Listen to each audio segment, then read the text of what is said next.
The sharp click of Benjamin Hawkins' Italian loafers echoed through the marble lobby, commanding silence from the staff as he made his way to the elevators. His tailored suit clung perfectly to his athletic frame, and his expensive cologne announced his presence before he even spoke. He scanned the lobby with narrowed eyes, an expression that warned everyone to stay out of his way.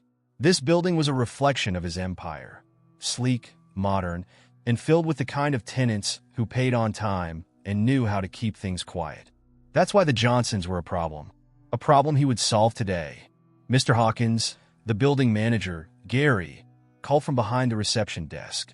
He was short, bald, and perpetually nervous, a man who lived in fear of losing his job with one misstep. "Do you need me to?" "I've got it." Benjamin cut him off, waving the eviction notice in the air. "I'll handle it personally. I like to be hands-on when it comes to noncompliance." Gary's face paled. "But sir, they've only been late a few days." "Exactly," Benjamin snapped. "We set expectations, Gary. If people don't meet them, they don't stay. It's as simple as that." Benjamin's voice was cold and final, leaving no room for further discussion. Gary nodded, retreating behind the desk like a scolded child. Benjamin stepped into the elevator, enjoying the quiet hum as it ascended to the 5th floor. When the doors slid open, he strode down the hall, stopping in front of apartment 5D. He could hear children's laughter from the other side of the door. His jaw tightened. This was exactly the kind of disruption he didn't want in his building. He knocked hard, 3 sharp raps that demanded attention. The laughter inside stopped. Footsteps approached, and after a moment, the door swung open to reveal Marcus Johnson, a tall man with a sturdy build and a cool expression. "Mr. Hawkins," Marcus said, his voice measured, though there was a flicker of tension in his gaze. "Didn't expect to see you personally." "I'm full of surprises," Benjamin replied, flashing a tight smile. "I'm here about the rent." Marcus leaned against the doorframe, crossing his arms. "Yeah, I figured. We hit a little snag this month, but we've got it covered. Payment's on its way." Benjamin tilted his head, giving Marcus the kind of patronizing look one might reserve for an unruly child. "That's not good enough. This building doesn't operate on promises, Mr. Johnson. It operates on payments, on-time payments." Simone appeared behind her husband, her eyes narrowing the moment she saw Benjamin. Her presence made the air between them even heavier, as if she had been waiting for this confrontation.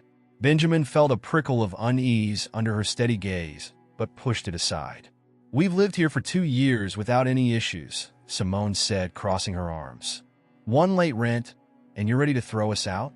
"Yes," Benjamin said without hesitation, holding up the eviction notice like it was a trophy. "You'll find everything you need in here. I expect the apartment to be vacated by the end of the week." Marcus's jaw clenched, but Simone stepped forward, her voice low and cold. "You couldn't even give us a chance to explain?"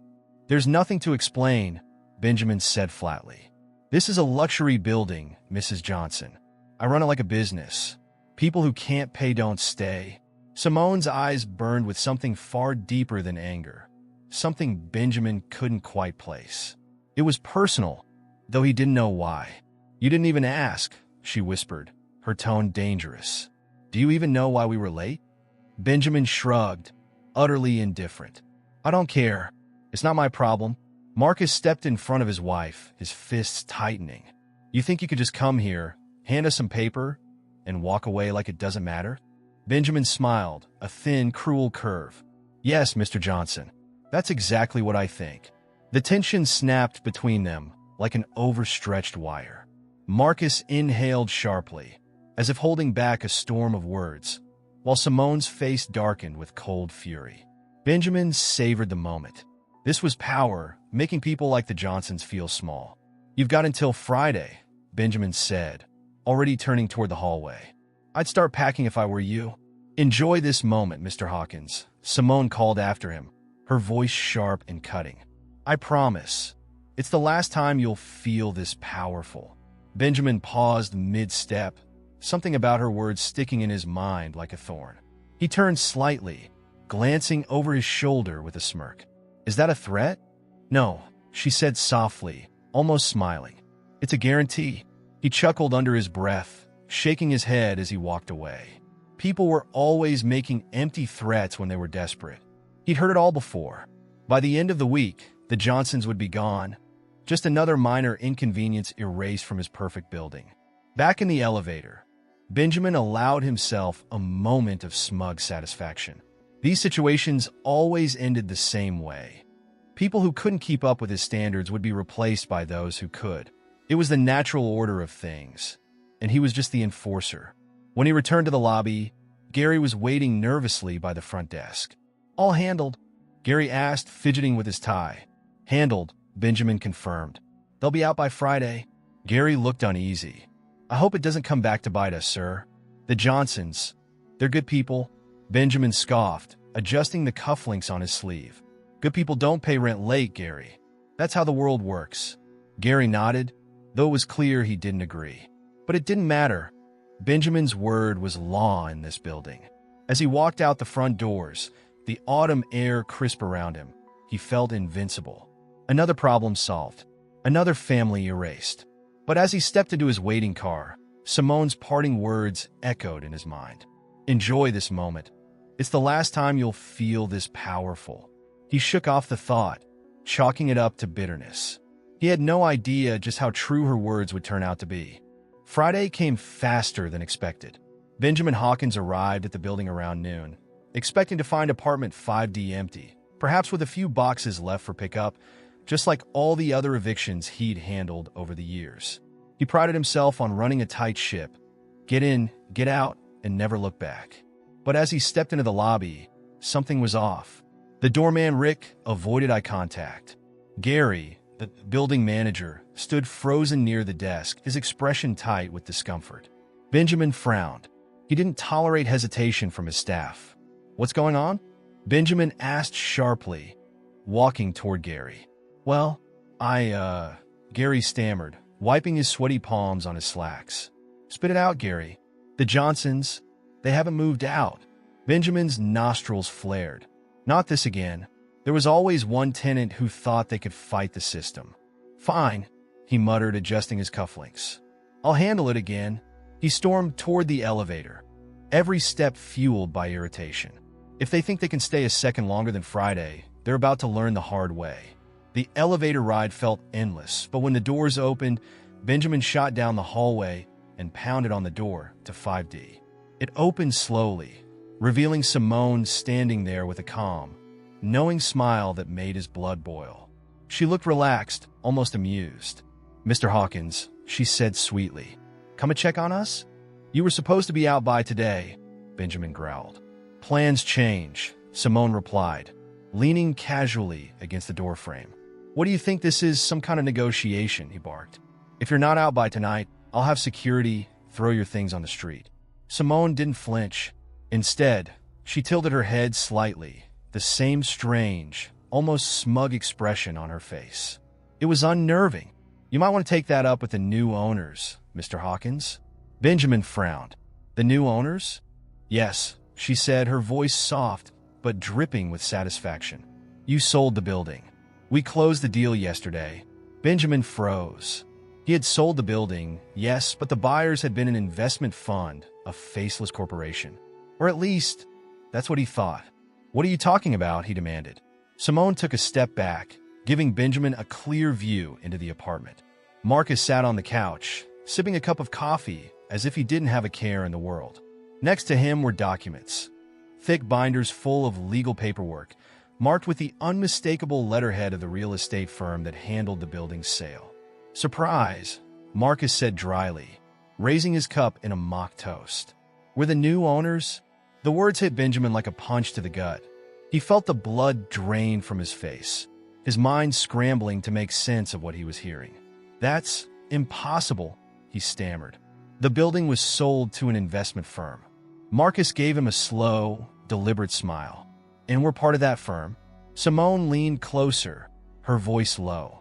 "You didn't think to look at who was behind the deal, did you? Too busy counting your check." Benjamin's mouth opened, but no words came out. He stared between the two of them, stunned into silence. This wasn't just a business deal gone wrong. It was personal. "You evicted us," Marcus said, his tone calm but laced with quiet triumph. And now we own your building. Benjamin stumbled back a step, his mind spinning. How could he have missed this? How could he have been so careless? Simone crossed her arms, enjoying every second of his discomfort. Funny how life works, isn't it? You couldn't wait to get rid of us. Now we're not just tenants. We're your landlords? Benjamin's throat tightened. The humiliation was unbearable. For the first time in his life, he was completely powerless, standing in front of the people he had tried to discard like trash. You planned this, he whispered, his voice hoarse. Oh, it wasn't hard, Marcus said, leaning back against the couch. You made it easy. All it took was a little patience. We knew the building was on the market, and after that eviction notice, well, let's just say the timing was perfect. Benjamin's heart pounded in his chest. The cold, calculating businessman who always stayed 2 steps ahead was now the fool. And the worst part? They hadn't even needed to say anything cruel. Their presence alone was enough to deliver the blow. Benjamin started, but his voice trailed off. There was nothing left to say. Simone glanced at her watch. Well, Mr. Hawkins, I believe you have some things to pack. We'll need the office cleared by the end of the day. Marcus chuckled quietly. Don't worry, though. We'll send someone up to help you with the boxes. Benjamin's hands shook with a mixture of rage and shame. He wanted to lash out, to shout, to demand that this nightmare end. But he knew it wouldn't change anything. The papers were signed, the deal was done. They owned the building now. Why? He finally asked, his voice barely above a whisper. Why would you do this? Simone's smile faded slightly, replaced by something colder. Because you did it to us first. For a moment, Benjamin felt the full weight of her words settle over him. This wasn't just about business. It was about justice. About reclaiming something that had been taken from them. We could have just let it go, Marcus added, his voice soft but steady. But people like you never learn unless someone makes you.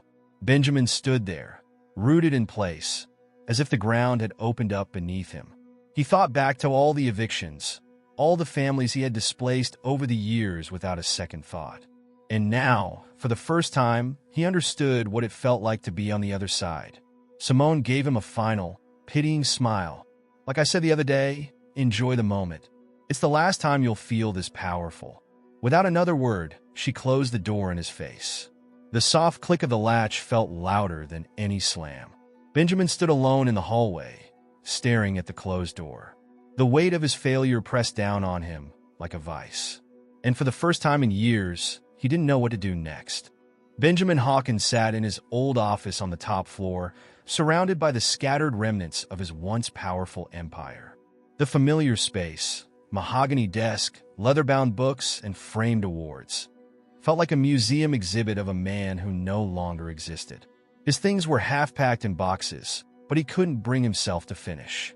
It was supposed to be a clean exit, yet the weight of humiliation sat heavy on his chest, and every passing hour deepened that ache. The sharp knock on the office door made him flinch. Without waiting for permission, Marcus Johnson walked in, his steps measured, as if he owned not only the office but the man sitting in it. Which, in a way, he did now. Still here? Marcus asked, crossing his arms and leaning casually against the doorframe.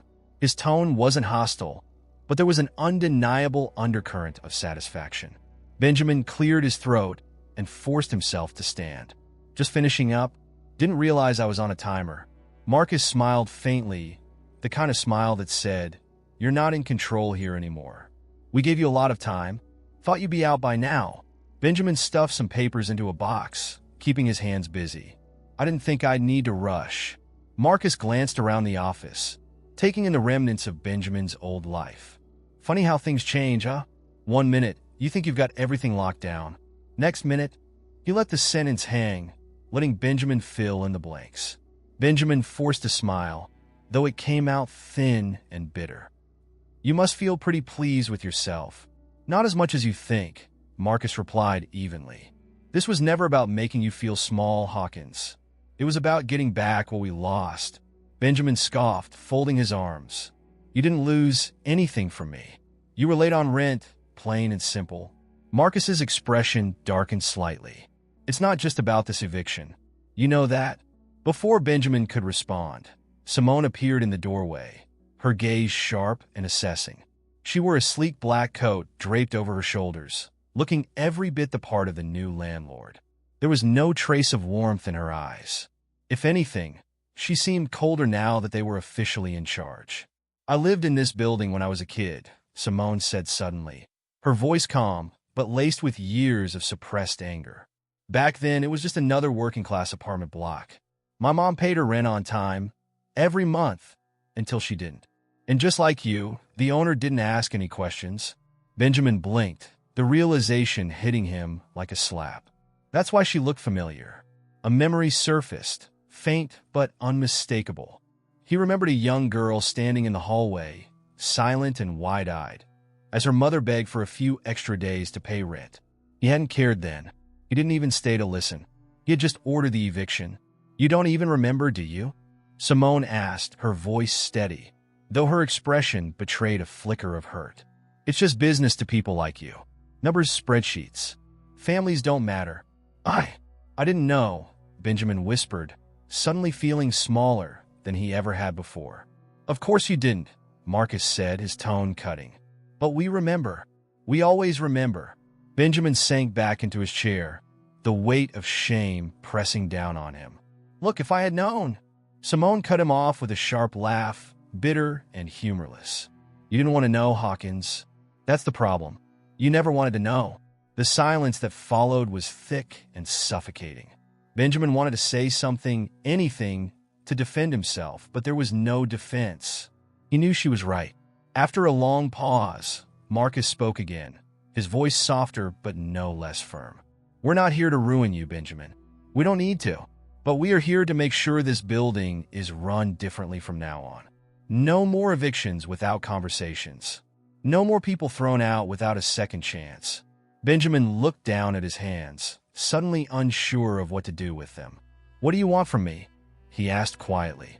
Simone exchanged a glance with Marcus, and for a moment, the tension shifted into something more complicated, something less about vengeance and more about resolution. "We don't need anything from you," Marcus said finally. "But you could help if you wanted to." Benjamin frowned, unsure if he had heard correctly. "Help? How?" Simone stepped closer, her expression unreadable. "We've got plans for this building. Community programs, housing assistance. But it's going to take time and connections. You got both." Benjamin blinked, caught off guard. "You want me to work with you?" "It's not about what we want," Marcus replied. "It's about whether you want to be part of something better. Or do you just want to walk away and pretend none of this ever happened?" The question hung in the air like a challenge. For the first time in a long while, Benjamin felt completely out of his depth. Working with the Johnsons would mean acknowledging his mistakes, confronting everything he had done wrong. Not just with them, but with every family he had evicted over the years. But walking away felt worse. "I'll think about it," Benjamin said cautiously, though deep down, he knew the decision had already been made. "Take your time," Marcus said with a small, knowing smile. "But not too long. We got work to do." Simone gave him one last look, calm, controlled, but with a flicker of something almost like pity in her eyes. "You might actually surprise yourself, Hawkins." With that, they left him alone in the office, their footsteps fading down the hallway. Benjamin sat still for a long time, staring at the half-packed boxes around him. For the first time, he wondered what it might feel like to build something with people instead of against them. And for the first time, he allowed himself to imagine a different kind of future. Benjamin Hawkins spent the next few days drifting through a fog of uncertainty. His entire life had been a straight line, profit, expansion, and control. Now, for the first time, that line had blurred. He avoided the building as much as possible, too ashamed to face the Johnsons, too humiliated to look his former employees in the eye. But the silence gave him space to think. As much as it stung, Marcus's offer lingered in his mind. "Help us build something better." It felt foreign, almost absurd. Him, a man known for cutting corners and squeezing tenants, joining forces with the very people he had tried to evict. Yet the idea refused to leave. Late one afternoon, sitting in a cafe far from the building, Benjamin scrolled aimlessly through emails when he noticed a new message from Gary. Subject: "Some updates on 5D." Curious, Benjamin opened it. The message wasn't just about logistics. It was a glimpse into the changes the Johnsons were already making. They had started renovations, replacing high-end, unnecessary luxuries with practical upgrades, new heating systems, family-friendly spaces, and better maintenance plans. They even scheduled meetings with tenants, something Benjamin had never bothered to do. At the end of the email, Gary had added a hesitant note. Marcus asked if you'd come by to discuss a few things. They still seem open to your involvement. Just thought you should know. Benjamin sat back in his chair, gripping the phone tighter than necessary.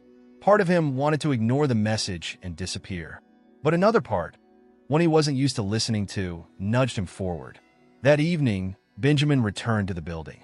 He stood in the lobby for a moment, staring at the space that used to feel like an extension of himself.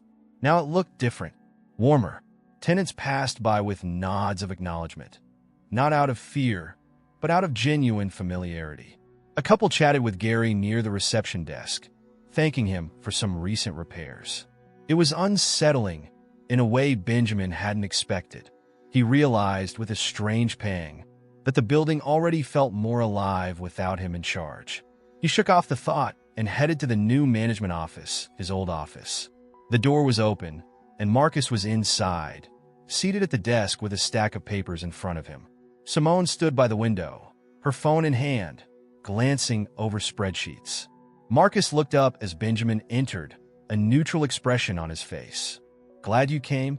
Benjamin hovered near the doorway, unsure whether to sit or leave. "You asked to see me?"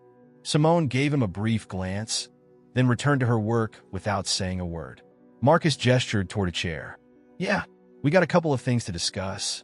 Benjamin slowly sank into the seat, suddenly aware of how out of place he felt. The Johnsons now occupied the space that had once been his domain, and the shift in power was palpable. "We've been talking to the tenants," Marcus began, flipping through a few papers. "They're open to change, but we need someone who knows the ropes, someone with experience in the business." Benjamin raised an eyebrow. "You want me to play consultant?" Marcus gave a slight shrug. "If that's what you want to call it." Simone finally looked up from her phone, her gaze sharp. "We're not asking you to fix anything. We're asking you to help us do things differently." Benjamin resisted the urge to snap back. Do things differently. The words felt like a challenge, but there was no hostility behind them, just a quiet determination. "I built this place to be exclusive," Benjamin admitted, his voice quieter than usual. "You're tearing that apart." "We're not tearing it apart," Marcus corrected. "We're making it better. For everyone. And that bothers you?" Simone asked pointedly, her eyes locking on Benjamin's. He opened his mouth to answer, then stopped. Did it bother him? The truth, buried beneath layers of ego and resentment, was that it didn't. Not really. What bothered him was that he hadn't thought of it himself. "I'm not exactly known for community outreach," Benjamin said, his tone half apologetic, half sarcastic. Marcus smiled, the first genuine smile Benjamin had seen from him. "No, you're not. But that doesn't mean you can't learn."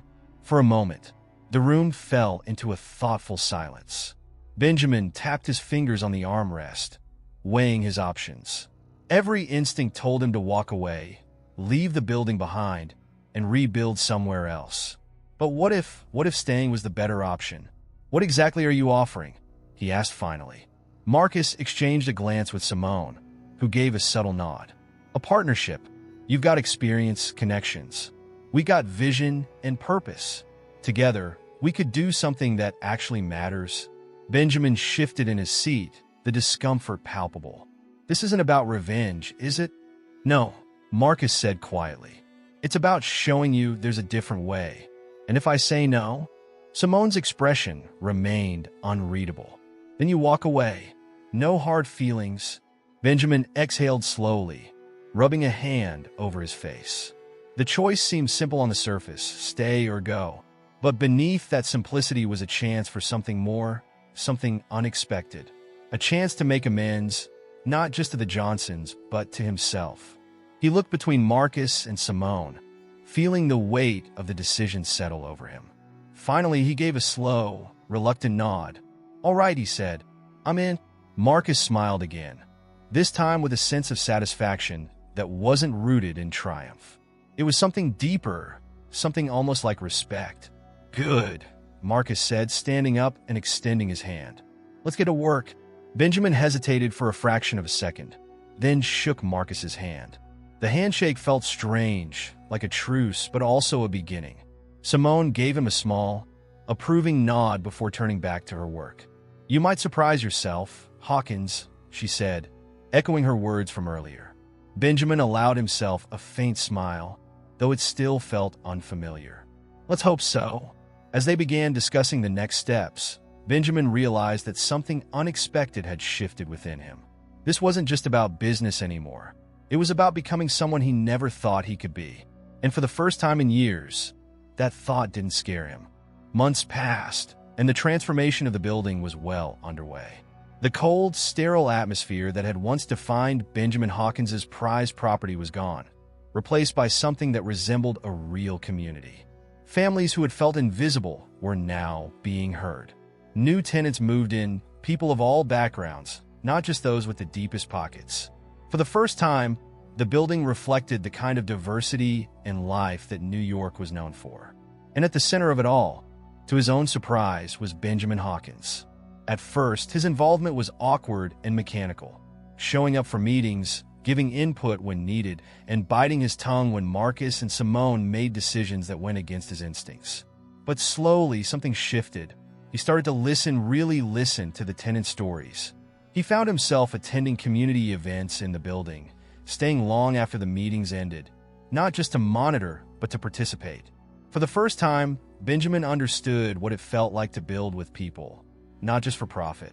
One afternoon, Benjamin sat with Marcus in the new community lounge, reviewing blueprints for an upcoming housing project. The two men worked in companionable silence, the weight of past tensions all but dissolved. You ever think you'd be doing this? Benjamin asked, gesturing toward the plans on the table. Marcus chuckled. Not with you, no. Benjamin smirked, but there was no malice behind it. Fair enough. He paused, tapping a pen against the edge of the table. So, why'd you give me a chance? After everything, Marcus leaned back in his chair, his expression thoughtful. Because people can change, but they don't unless someone gives them the space to try. The simplicity of the answer caught Benjamin off guard. He had spent so many years believing people were fixed, either winners or losers, rich or poor, valuable or disposable. Now, he was beginning to see how much he had been wrong. And what about Simone? Benjamin asked cautiously. Does she think I've changed? Marcus gave a small smile. She thinks you're getting there. Later that week, the building held a block party, a celebration of the new era. The courtyard buzzed with life. Children running through makeshift games, neighbors chatting over shared dishes, music playing softly from speakers. Benjamin stood on the sidelines at first, observing, as he had always done. But when Simone caught his eye from across the courtyard, she gave him a subtle nod, almost like an invitation. After a moment, he joined the crowd. Gary handed him a plate of food with a nervous laugh. Didn't think I'd see you at one of these, Mr. Hawkins. Neither did I, Benjamin admitted. And for the first time, the words didn't carry any bitterness. He moved through the crowd, striking up conversations. Tentative at first, then more natural. He found himself laughing with tenants he once barely acknowledged, sharing stories with people he would have ignored months earlier. It was strange, but it felt good. Near the end of the evening, he spotted Simone standing by the refreshments table, watching everything unfold with quiet satisfaction. Benjamin approached her, clearing his throat. This is a good thing you're building here, he said awkwardly. Simone glanced at him, her expression unreadable. Then, after a moment, she smiled, small but genuine. It is. Benjamin hesitated. I know I can't undo what I did before, but I'm trying. Simone studied him for a long moment. I know. It wasn't forgiveness, not entirely, but it was something close, and Benjamin knew it was enough. As the night wound down and the crowd began to thin, Benjamin found himself standing by the entrance of the building, watching the city skyline glitter in the distance. For the first time, the building no longer felt like a fortress, something to be guarded and controlled. It felt like a home. Marcus walked up beside him, hands in his pockets. Thinking about sticking around? Benjamin smiled faintly. Yeah, I think I will. Marcus nodded. Good. We're just getting started. And just like that, Benjamin knew he was exactly where he needed to be. Not as a landlord clinging to power, but as a man who had learned, slowly and painfully, that power meant nothing without purpose. For the first time in a long time, Benjamin Hawkins wasn't just a man with buildings. He was a man with people. And that was a far greater legacy than he had ever imagined.